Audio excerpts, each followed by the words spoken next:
Diet చేసే వాళ్ళకైనా house వైఫ్స్కైనా కూడా హెల్తీగా ఇలా రాగి మాల్ట్ చేసి పెట్టండి. టేస్ట్కి టేస్ట్, హెల్త్కి హెల్త్ కూడా.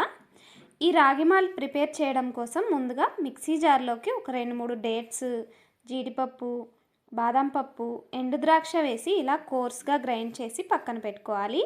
ఇంకొక బౌల్లోకి 2 టేబుల్ స్పూన్స్ రాగి పిండి, 250 ml వాటర్ పోసి ఉండలేమీ లేకుండా మిక్స్ చేసి పక్కన పెట్టుకోవాలి. తర్వాత ఒక గిన్నెలోకి 250 ml పాలు, 2 టేబుల్ స్పూన్స్ ఓట్స్ వేసి అప్పుడప్పుడు కలుపుతూ ఓట్స్ మెత్తగా అయ్యేదాకా ఉడికించుకున్నాక మనం కలిపి పెట్టుకున్న రాగిపిండి వాటరు పోసి ఒకసారి కలుపుకున్నాక కొద్దిగా బెల్లము, గ్రైండ్ చేసి పెట్టుకున్న డ్రై ఫ్రూట్స్ వేసి ఇలా బాగా ఉడికించి దింపేసుకుంటే రాగి మాల్ట్ రెడీ అయిపోతుంది.